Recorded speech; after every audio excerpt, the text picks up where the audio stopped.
अस्सलाम वालेकुम व्यूवर्स, उम्मीद है कि आप सब खैरियत से होंगे। तो आइए अपने प्रोग्राम का आगाज़ करते हैं। अस्सलाम वालेकुम डॉक्टर साहब। वालेकुम अस्सलाम वरहमतुल्लाहि वबरकातुहू। अच्छा डॉक्टर साहब, हमसे किसी व्यूवर ने पूछा था कि अयाम ख़ास में जिस तरह हमारी नमाज और जो रोज़े होते हैं उनकी क्या क़ज़ा होती है?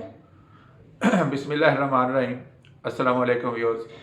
ये भी एक बहुत ही अहम सवाल है और ख़ास तौर पर चूँकि ये ख़वातीन से रिलेटेड है और इसमें बाज़ लोगों को ये सोचना पड़ता है कि जो नमाज है और जो रोज़े हैं उनकी क़ज़ा का क्या मामला होगा। तो इसमें दोस्तों बड़ी अहम सी बात है। अगरचे जो नमाज है वो अल्लाह ताला की इबादत में सबसे आला इबादत है, क्योंकि इसमें बंदे का अल्लाह के साथ बराह रास्त तो अलग होता है और इंसान अपनी इंतहाई गिरावट के साथ अल्लाह के सामने पेश होता है, यानी सजदा रेज़ होता है।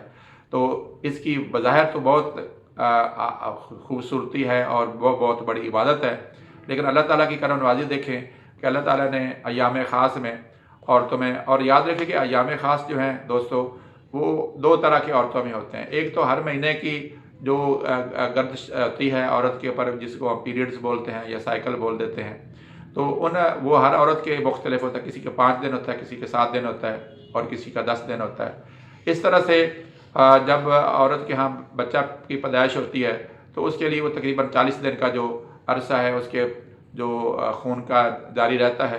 तो उन दिनों में अल्लाह तबारक ताला ने नमाज के हवाले से ये ज़िक्र किया है। हज़ूर अलैहिस्सलाम की ज़ात मुक़द्दसा से ये हमें अहादीस मिलती हैं कि अय्याम ख़ास में चाहे वो नफास की वजह से हो या वो हैज़ की वजह से हो, तो उस सूरत में औरत जो है उसके ऊपर नमाज की क़ज़ा वाजिब नहीं है।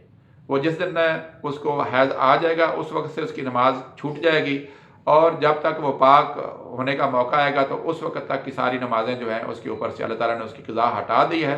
इसलिए कि अगर अल्लाह ने रहम किया है कि चूँकि ये हर महीने मामला होना होता है, इसलिए औरत जो है वो अगर उन क़ज़ाओं में पड़ी रहेगी तो वो उसके लिए शायद मुश्किल हो जाए। तो अल्लाह ताला ने एक ख़ास करम किया और कि उन दिनों की नमाज क़ज़ा जो है उसके ऊपर नहीं है। और दूसरा चीज़ अपने ज़हन में रखें कि उस दिनों की जो नमाज है अल्लाह ताला के यहाँ अदा समझी जाएगी। ये बड़ी अहम बात है। यानी कि ये नहीं है कि वो उसकी नमाज वो ख़त्म हो गई और उसने चूँकि नमाज नहीं पढ़ी तो वो चूँकि उज़र आया है तो अल्लाह ताला ने उस नमाज को उसके लिए अदा समझा जाएगा। इस तरह नफास की जब बच्चे की पैदाइश के बाद का अरसा है उसमें भी औरत की जो नमाज है वो उसके ऊपर क़ज़ा नहीं होगी और वो अदा समझी जाएगी। अब आ जाते हैं रोज़ों के हवाले से। हालांकि रोज़े जो हैं उनसे नमाज अफजल है और अल्लाह ताला ने उसकी क़ज़ा जो है वो औरत पे नहीं रखी बल्कि उसको अदा समझा गया है। रोज़ों के हवाले से अलबत्ता यह है कि जब औरत इस हालत में होगी तो रोज़े तो वो नहीं रख सकेगी।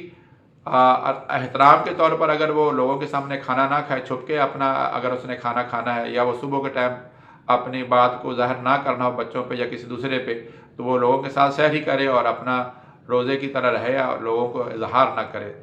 और इस सूरत में उसके रोज़े जितने छूटेंगे वो अपने रोज़ों की क़ज़ा करेगी। पूरे साल में किसी दिन भी कर सकती है। अलबत्ता कोशिश ये करनी चाहिए कि शवाल के महीने भी अगर रोज़े अदा हो जाए तो बहुत बेहतर है। इस तरह जो नफास की हालत में अगर औरत है तो उस सूरत में औरत जो है वो अपने रोज़े फिर पूरे साल में किसी वक्त भी पूरे कर सकती है। उसके लिए ज़रूरी नहीं है कि वो फ़ौरी तौर पर रोज़े जो है उनकी क़ज़ा जो है करे। गो के आदमी पूरी ज़िंदगी में अदा कर सकता है क़ज़ा रोज़े, लेकिन याद रखिए क़ज़ा जो है कर्ज़ की तरह होता है। ये ज़िंदगी का चूँकि पता नहीं होता तो आदमी को इसको पहली फ़ुर्सत में ही अदा करना चाहिए ताकि आदमी अल्लाह ताला के यहाँ किसी कर्ज़ के साथ जो है वो ना चला जाए। इसके अलावा एक और चीज़ जो है औरतों के इस हवाले से मैं इजाफी बात करना चाहता हूँ कि औरत के साइकिल जो है वो अगर डिस्टर्ब होता है, वो कभी 5 दिन का कभी 10 दिन से ज़्यादा अगर औरत का जो है वो खून आता रहता है तो उसको इस्तिहाज़ा बोलते हैं। ये बीमारी है।